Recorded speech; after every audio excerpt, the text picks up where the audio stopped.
publishing is so opaque. There are so many things that you don't know. So having these people to talk things through where you're like, is it just me?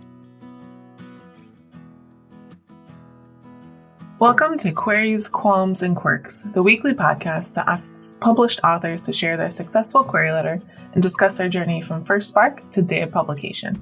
I'm your host, Sarah Nicolas. I hope you're enjoying the podcast and the stories authors are sharing with you. If you are, please consider leaving a review on your podcast app or sharing the episode on social media.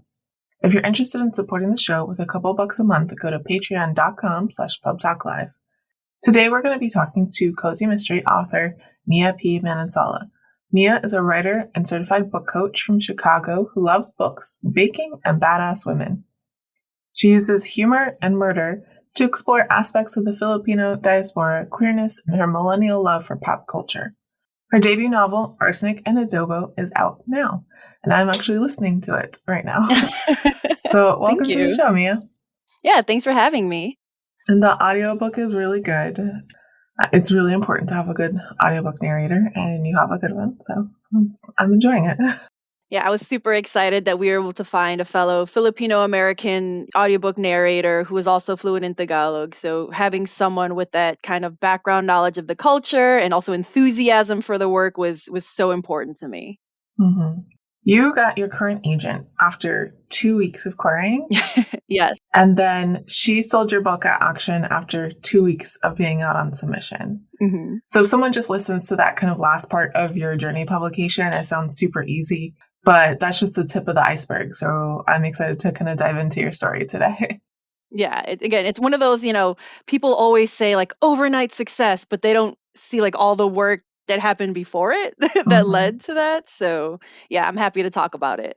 All right, let's go all the way back to the beginning. When did you first start getting interested in writing, and how long did it take from then before you started getting serious about pursuing publication? So, like many writers, I imagine, I have always loved books. I've always loved reading and writing. I've always liked making my own stories, but I never really finished anything. It was kind of like a hobby. It was something that I thought, like even now I consider like authors rock stars. Like the fact that I know so many published writers is like amazing to me. But especially as a child, before social media, I never imagined it was something that was possible for me. So I kind of like dabbled, especially like in high school. I stopped in college. I was an English major in college, but that was more, like academic writing and research as opposed to creative writing. But it was in 2015. I was going to be turning 30 soon. I had just returned after spending years abroad teaching English, and I felt kind of stuck in a rut. I wanted to, and I was like, is this really all that's out there for me? And then I remembered how much I loved writing, and I thought, maybe this is something I can do for real. Like maybe this is something I can finally invest my time and effort in. So I took my very first writing class, in a creative writing class in 2015, which happened to just be a one-day mystery workshop. Before this, I didn't actually think I was going to be a mystery writer. I always thought I was going to be maybe in kid lit or fantasy or something like that. I always loved reading mystery, but that one-day workshop kind of changed everything for me. Interesting. Can you tell us more about the moment that you realized that you wanted to be a published author? Yeah, so as I said, in that one day workshop, I came up with the idea for not my first published novel, but the first book that I would ever take to completion. It was a book about a murder mystery that takes place at a comic book convention. And I got the idea during that workshop, and I kind of wrote maybe some opening lines and the general idea. And the teacher of that class, Lori Rader Day, read what I wrote, and she asked me if I had ever, written before or taken this kind of class. I'm like, no, this is my very first time. And she told me, she's like, I think you're a mystery writer. Like what you have here is really something. And I really hope you take it to completion. And at the time, she was the president of the Mystery Writers of America Midwest chapter. And she was also a member of Sisters in Crime. And so she told me about these organizations and how they had free meetings that were open to anyone, no matter what stage of your career or writing journey you were in. And because she was so welcoming and because she made me feel like, oh, I really can do this. That's how it all started. That's, where I found out things like what a query letter was. I had no idea what that meant. Yeah, that's actually the next question. So once you decide you want to be a published author, how did you learn more about the publishing industry, like how it works, how to go about it, how to query, all those different things? So because of my involvement with the Mystery Writers of America and then also the Sisters in Crime later on, I attended lots of the meetings. So I got very, very it was like a weird like kismet kind of thing because I'm actually now in the suburbs of Chicago and so many writing things are usually in the city and really hard for me to get to because I don't drive. But those meetings were held literally a mile from my house at my local bookstore that I could walk to. And it was like, come on, Mia. Like is there a stronger sign where it's like literally just down the street from you? So attending those meetings, I got to meet lots of people, again, different stages of their career. I got to hear agents talking about what it was they did, and I was like, "Oh, that's how you get published?"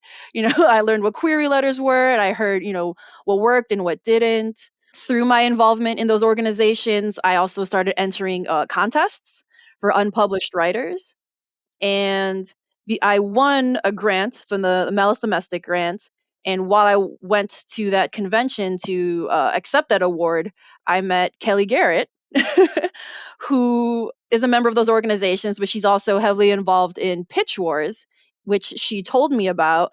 And she eventually went on to become my mentor. And then so that's, it's one of those like you meet one, it's like it was like a domino effect. Like this one person introduced me to this one organization, which introduced me to this, and like it just kind of kept on going from there.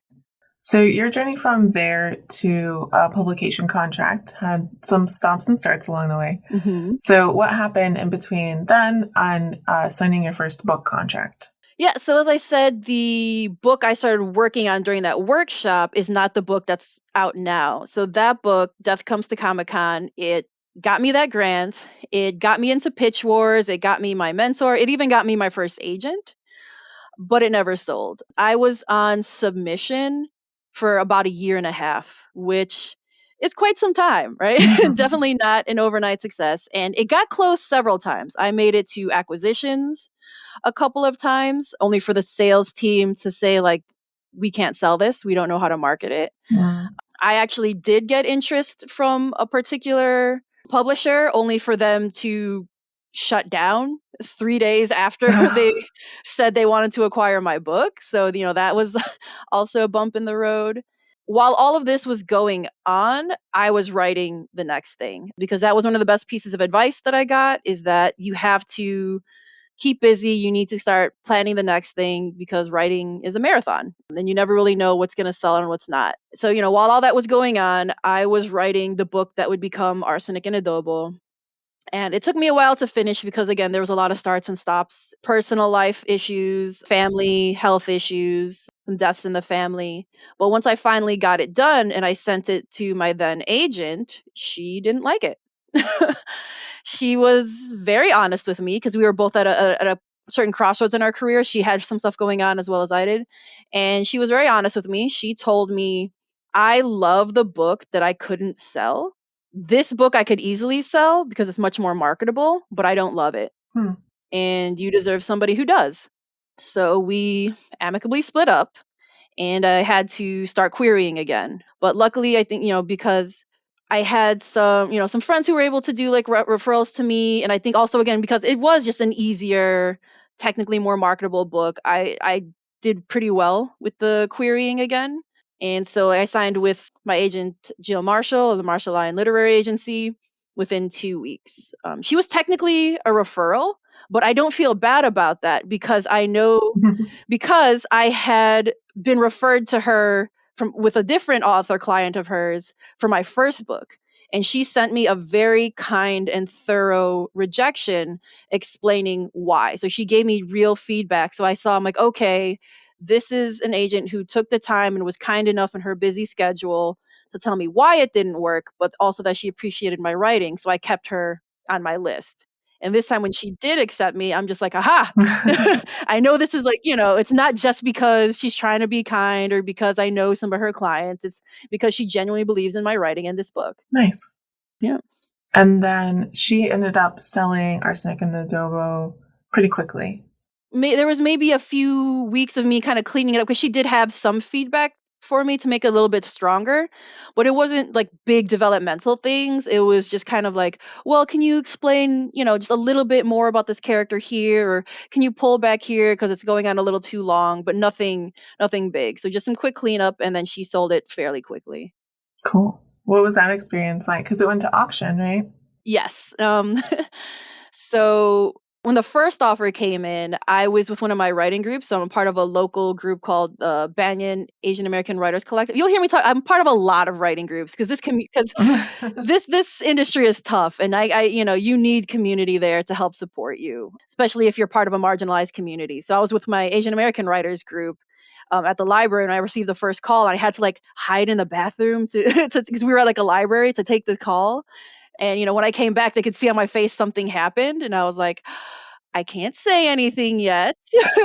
But yes, good things are happening. And then when the final offer came in, like when I found, when we decided that we were going to go with Berkeley, I received that call when I was at my previous job. And again, I was trying to hide it. Like I had just finished the class, I was on my way to take my break, and I got that call, and I started like kind of screaming in the staff room. But luckily, like my former coworkers, they were all super supportive. They know I've been doing this for years because I used to like hide in empty classrooms to get writing done because I'm not very productive at home. So like when they saw me like screaming on the phone, they're like, "Is this it? Did you do it? Is it happening?" And I was like, "Yes." Nice. So the show is called Queries, Qualms, and Quirks. We're going to do that first cue. Can you read your successful query letter for us? So I have, dear insert agent name. After an amicable split with my previous agent, I'm currently seeking representation on a new manuscript, a 79,000 word hashtag own voices Filipino themed culinary cozy titled Love, Loss, and Lumpia. When Laila Macapagal moves back home to recover from a horrible breakup, her life seems to be following all the typical rom-com tropes.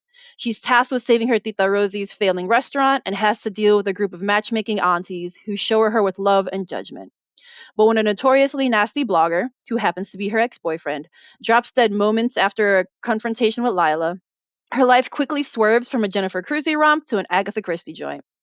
With the cops treating her like she's the one and only suspect, and the shady landlord looking to finally kick the Macapagal family out and resell the storefront, Lila's left with no choice but to conduct her own investigation. Armed with the nosy auntie network, her barista best bud, and her trusted Dachshund Longanisa, Lila takes on this tasty, twisted case. Written as a standalone, but with series potential, Love, Lost, and Lumpia is a 79,000 word cozy mystery that would appeal to fans of Gigi Pandian, Vivian Chen, and Tina Kashian.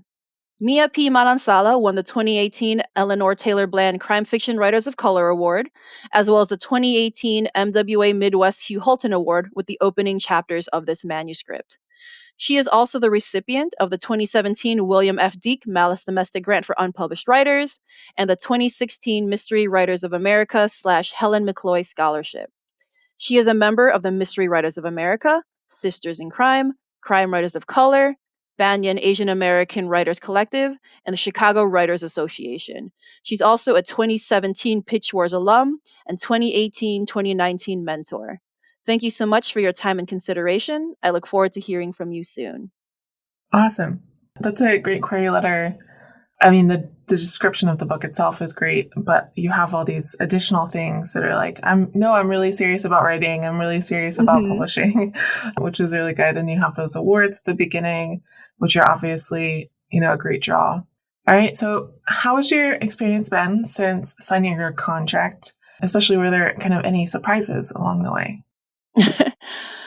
Well, I signed the contract literally the day I found out my entire company branch was getting shut down because of the pandemic. Oh gosh. So 2020 was definitely a surprise, shall we say. But I guess what surprised me is that certain parts moved really quickly. So, I got into this knowing that publishing can take quite some time. So like I was prepared to wait, especially after how long I was on submission before.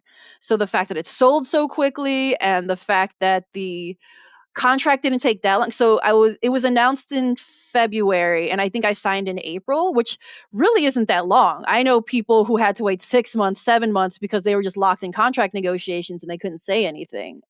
So the fact that it happened so quickly was like a happy surprise. That was nice.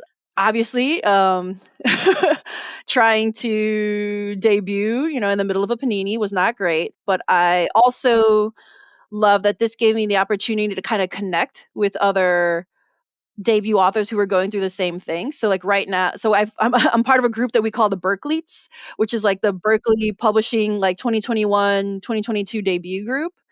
And we all, we have a Discord chat, and just because like we're all kind of at the same stage, because we're all going through the same thing, we were able to bond, I think, in ways that maybe if it was a regular publishing time, we wouldn't have such a strong bond, because you would have like your real life everyday friends, and you would have different kinds of things that you'd be focusing on, but because we all have the same fears and issues right now, we can all share it together, we help each other, we come up with creative ways to help each other promo things like that. So you got to take the good with the bad. It is time for the quick round. I call it author DNA. Are you a pantser or a plotter? I am a, let's say, planter. I'm going to cheat, because I do outline, but I learned like this method through the book coaching certification course that I did, which really suits me, because it's basically not every single thing down, but just like the highlights, the shape of the story, and the emotional impact that it has on my protagonist are the things that I plot out beforehand, and then I get to kind of fill it in as I draft along. So it doesn't take me too long where I lose excitement for the story because I'm trying to nitpick, but I also have this guide that helps me along if I'm feeling lost or blocked or anything like that. Hmm. As someone who is a true pantser, I would call that plotting. Do you tend to be an overwriter or an underwriter? Ooh, Underwriter. I am so like I have friends who are like, "Oh no, I'm like 50,000 words over." I'm like, "Girl, my first draft was barely 50. Like I struggle to like pad things in. I draft very very lean and slowly pad it out and add layers as I go along. The people who can write consistently 100,000 word plus like manuscripts, like I'm in awe of that. Do you tend to write better in the morning or at night? In the morning, definitely. I'm an old lady, and like once, I was gonna say 5 o'clock, but honestly, even 4 p.m., I'm kind of like, ugh, my brain is mush. I am done for the day. I just want a snack and like to lie down and play video games. It's if I'm on deadline, obviously you push through it, but I'm at my best and freshest in the morning. I'm just waking up around 4 p.m. I mean, I'm in bed at like 10 o'clock, so. When you start a new story, do you tend to start with character or plot or concept or something else first? It's been a little bit different for me with both of them. So for the first book, it was a concept. It was just, I came up with the setting, murder mystery at a comic book convention, and then I kind of built a character who would best fit that setting. With Arsenic and Adobo, it was amazing. The first 2 lines came to me fully formed, which included the character name. Like I didn't, when people are like, "Why did you choose?" I'm like, "I have no idea." It like that character named herself, because like my first line is, "My name is Laila Macapagal, and my life has become a rom-com cliche." I was on the train on my way to work when that popped into my head, and I was like, "Oh, who's this?" I pulled out my phone. I had to, pull up the notes app because I'm like, "This is a story. I need to figure out who this person is." So I guess technically the character and the concept of the book kind of came together, because as I was typing that first line, the second line came to me, which is not many romantic comedies have Asian American leads or dead bodies, but more on that later. So like with those first 2 lines, I had the character, kind of like what she was going through with her like rom-com life, but then also the general story, because like there's going to be dead bodies dropping. I guess technically the character came first, but then the story kind of the plot quickly followed. Do you prefer coffee or tea? I am much more of a tea drinker, but coffee is like when I need to pull out the big guns, and I'm just like, I'm dead and I need to push through and I need to stimulate my mind. So black coffee on those really rough writing days, but tea in general for enjoyment. That's funny because there's coffee all over your book. Yeah, I know. Well, okay, so I'm not gonna lie. My first book that I wrote didn't get, but like it's very much a self-insert character. I'm like, oh, look at this queer Filipino American geek. Like I was like a lot of self-insert me. Whereas Lila, I was purposely trying to make her quite different from me. I mean, obviously there are some similarities because you can't help but put some of yourself into your book, here and there. But I was like, okay, I'm quite tall, so she's gonna be short. I, I love that she's, so like even like superficial things like that. Like I was trying to do that so I can, because I'm still so new to writing. I wanted to be very careful that I'm not writing the exact same character every time, or I'm only writing my, like a Mary Sue self insert. So even little things like that, it's like, okay, she's going to be interested in these things that I don't really care about. Like she loves jogging, and nah, I'm like Ann Perkins from like Parks and Rec. Where like I know it's good for you, but like God, at what cost? Like no, Yeah. thank you. When you're writing, do you prefer silence or sound? I prefer instrumental music because it's almost like white noise at the same time. Because I feel like silence is never really silent because there's now that I'm writing for home and like my front windows are in my office. So having instrumental music kind of blocks things out. It keeps, it kind of keeps the mood going, but at the same time, there's no lyrics to distract me. When it comes to the first draft, are you more of a get it down kind of person or a get it right kind of person? Get it down. As I said, I draft very lean. So if I had to turn in a first draft, my editor is going to see things like insert scene, like, a lot of like most of that's like I hate descriptions. They're usually the last thing I put in. So a lot of times will be like bracket insert description, bracket insert reaction, because like for the emotional things, obviously that I need to spend more time on that. What I found with my first book is that I tend to just get in a cycle of making like the first few chapters really, really good and then never moving forward. So I'm careful to not get stuck in that now, especially because I actually have real deadlines and and I can't give my editors, the first 3 chapters and like see me in a year while I finish out the rest. I got to get it done. What tools or software do you use to draft? When I'm first drafting, a lot of times I will use my Alpha Smart Neo because as I said, I am prone to nitpicking if I let myself. So because that word processor doesn't have the internet, so I can't just be like, let me see what's going on Twitter and then lose like 2 hours. The screen is so small that I can't really see what I've written before. And even if I did want to move like to an earlier scene, it's so annoying to like use the arrow to slowly go up and try to find it. So like I'm forced to keep writing forward. That's the first time someone's mentioned one of those word processing machines on the podcast. If you don't know what Mia is talking about, it's basically a very basic, simple word processor where you can just type words into a document and it's not connected to the internet. It's got a very small screen. So it's meant to eliminate distractions. But it is also weirdly a kind of reversion of technology because I remember my grandmother having Mhm. like an early electronic word processor that was very similar but bigger. So it's great because it operates on a battery. It has like a long life. It's smaller and more and tends to be lighter, at least lighter than my laptop. So if I wanted to like write in my backyard on a beautiful day and I'm like, the Wi-Fi sucks out here, that's fine. That's perfect. Like I don't need it. I can still get the words down no matter where I am. Do you prefer drafting or revising more? Oh, revising. I like I know there are so many people out there who are like, oh, like I'm sure like you pantsers, you're like, the creativity just flows out and I get to explore this world. I'm just like, no, maybe it's the perfectionist in me. I'm like, but this draft is so ugly and I don't know what I'm doing and it's taking me forever, like I like to fix things. So like once a draft is done, I'll be like, this is ugly, but I know I can make it good. I know I can make it well, I know I can make it better, shall we say. I'm a writer. Is it ever really good? But I know once the story is out of my head, I can figure out what it's really supposed to be and kind of nudge it and revise it to the shape that I want it. Do you write in sequential order or do you hop around? Mostly sequential.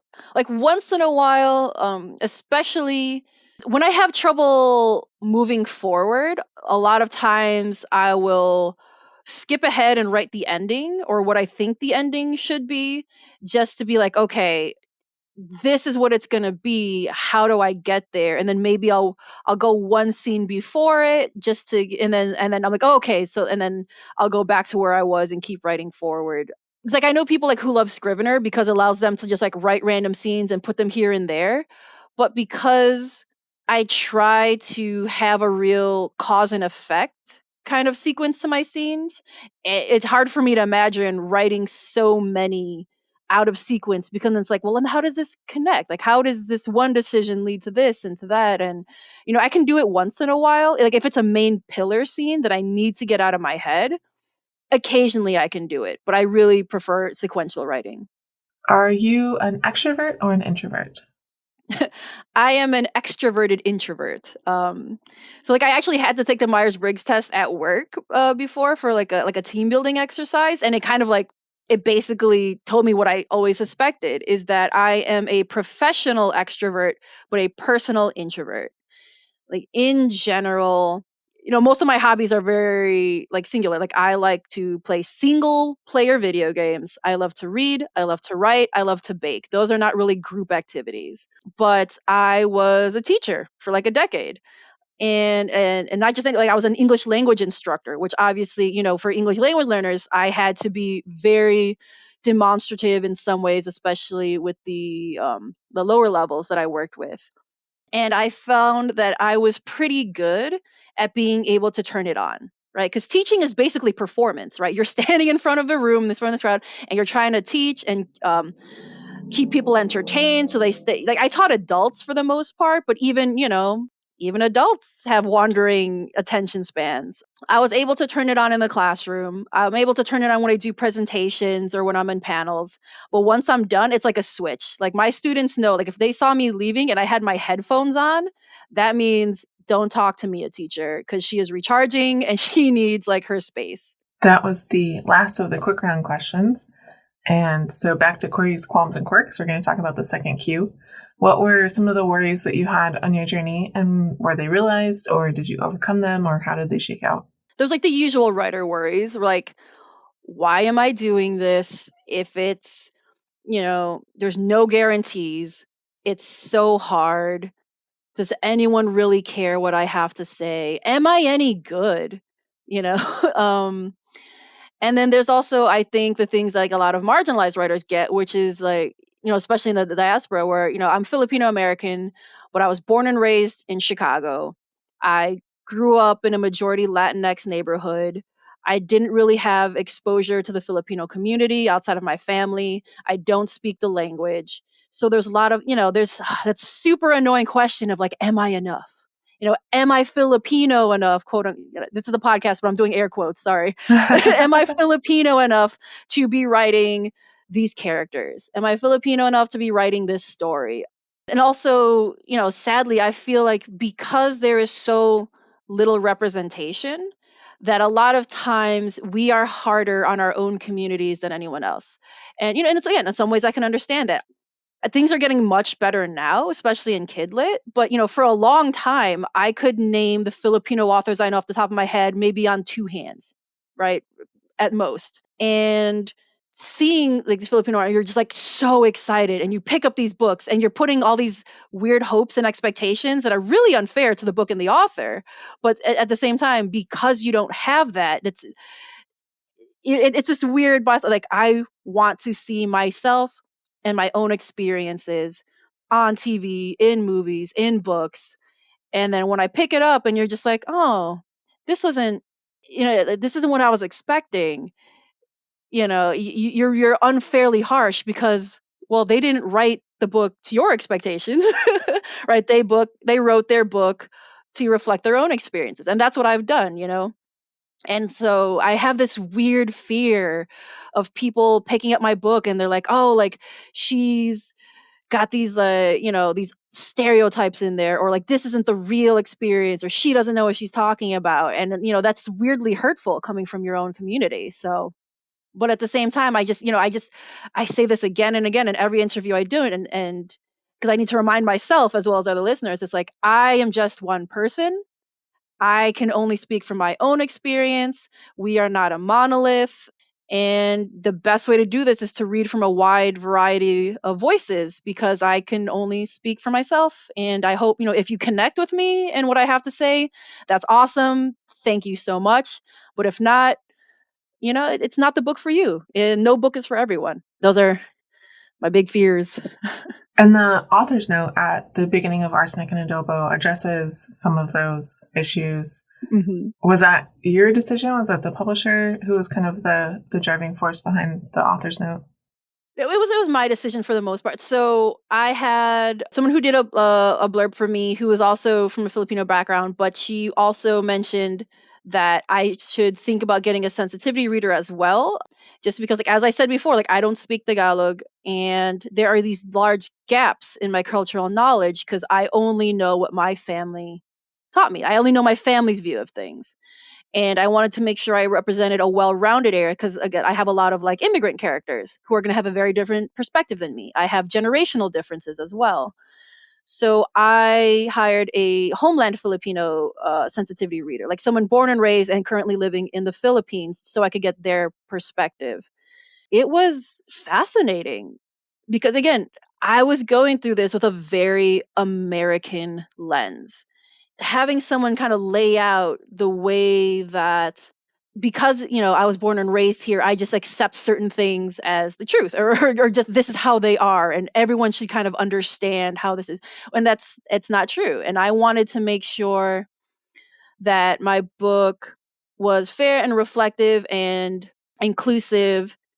I've gotten a lot of messages from people who are like, I don't really read mysteries, or I've never picked up a cozy mystery. And so for me, all the tropes that are in there are things that if you are a big reader of the genre, you would probably know about already. So in my head, it wasn't a big deal. Mm. But if you're new to it and you see this bright cover and you're like, oh, this looks like fun, I just wanted an entertaining read because things are tough right now. And then you go into it and you're surprised by certain things in there, and you get triggered when you're just trying to have a fun laugh. Like, I would hate to do that to anybody. So when my sensitivity reader pointed out a very specific scene and she explained to me why it was triggering, I went to my editors and they were like, oh no, we would, like, that's, no, you're right, that's very serious. Would you, at first I was just going to have the content warning with just like, what they said. And she's like, actually, would you mind writing an author's note so you can kind of give some context to it? And I'm like, oh, even better. Thank you. At first I was like, oh God, what do I have to say? But then as I started writing it, I was just like, this is so much better, because I feel like I can, again, address those fears that I had, that I told you about how I'm just one person, these are my views, but then also let people know, like, hey, this is a light, humorous read, but I touch on these tough issues and I don't want to seem flippant or, like, making light of these very real things that some survivors might be going through. So, yeah, I'm very happy with how it came out. Nice. Do you have any writing quirks? Is there anything about your writing process that you think is interesting or different or unique? I am now obsessed with candles. Part of it is because of Kelly Garrett. Same. And then another part of it is, so, like, as I mentioned, my Banyan writing group, and one of the in-person write-ins that I did was at one of the members' house. And before we began, she lit a candle and she said, oh yeah, this is part of my writing ritual. Every time before I write, I light a candle to honor the ancestors. And I just thought that was like a really beautiful idea. And so, like, I started doing that too, because what I write is not, it's not about being Filipino, but the background is there, the nuance is there. The support of my family has been super important to me. So the idea of writing it to honor my ancestors is kind of really important to me. So, like, every day before I write, I light a candle. Kelly Garrett also got me hooked on candles. Yeah. Those Bath and Body Works sales, man, they get you. Yeah. So when you were kind of in the lowest parts of your journey, what kept you going and why did you stick to it? Yeah, two reasons. As I mentioned earlier, the community. So that's why I think it's really important to build your community early. Like, don't wait until you have like a finished manuscript to show off, or even or a publishing deal or anything like that, because you're going to be going through those low points and those periods of self-doubt, and having those people there with you to cheer you on, to be your critique partners or beta read, or anything like that, really helps you get it through. Because I mean, I know lots of people who are like, nobody knows I'm writing under a pen name. But for me, I don't know that I would have continued on if I hadn't had people like Lori inviting me into the community. If I didn't have Kelly teaching me everything that she knew, about writing, about revising, about the industry, or, if I didn't have my friends during this pandemic. Publishing is so opaque. There are so many things that you don't know. So having these people to talk things through, where you're like, am I like, is it just me? Is this happening to you too? Having people to bounce these questions off of has is what kind of got me through a lot of points. And then of course there's the idea of, that very cliche thing of like, write the book you want to read. As I said, things are getting better, but it's still not at the point I would want it to be. Being able to add to the Filipino American voices that are out there was really important to me. I thought I had a different perspective and something to say, and I wanted to make sure it got out there. Do you feel like you made any mistakes along the way that you would like to share with listeners so maybe they don't make the same ones? Ooh. With my first agent, it's not necessarily that I regret going with her, because this was an agent who was very kind to me even before I signed with her. So I first met her before I even had a finished manuscript. I met her when I won that grant, that Melis Domestic grant. She goes to that convention and she makes it a point to kind of sit down and talk with that winner to let them know, like, here's, what to expect, and if you have any questions. So I appreciate kindness like that. But like, to be honest, there was maybe another agent that I vibed with better, but it was a newer agent, and this one was a not like a big name, but like, it was a bigger name. If I'm being truly honest with myself, the fact that it was a big name was one of the reasons I chose her. Maybe she was not the best person for that book, but I kind of pushed aside those doubts because the fact that someone who was established in the industry was interested. I'm sorry, my dogs. The fact that someone who was established in the industry was interested in me was so exciting that I just kind of jumped into that without really weighing, is she the right one for me? Mhm. Right. So, there are plenty of great agents out there, but not every agent is the one for you. You have to make sure that they align with your communication style, what you want out of your career, your writing, your vision, just so many different things that are very personal. And now that I've had time to look at it, maybe I wasn't as fair to the other offering agents as I could have been, because I had this one agent offering where I was just like, oh, I'd be foolish to think of anyone else. Like, this is the one. This is the one. So be honest with yourself. Yeah. I mean, she is pretty well known, so Hmm. I can understand the impact that that would have. Can you share with listeners one of the most important lessons you learned on your journey to publication? Writing what you want to write, right? Don't write to trends. As I said, it's a long journey. And if you're trying to write to a trend, if you're trying to write something that you don't believe in, but you think it's going to sell or make you money, I mean, I guess, people get into writing for different reasons. So, like, that's not a judgment, but I think it's so hard and there are so few guarantees. What kind of keeps you writing is something that you love, or have a huge spark of interest in. I would also say, I keep talking about community, but I want to add, like, be genuine, because I've seen, these people networking only to network and be connected to bigger names. And then, like, once they achieve a certain modicum of success, they drop you. Or professional jealousy is very normal. It's very typical. but I think you have to learn how to balance, this is something I want for myself, but I am also genuinely happy for my friends.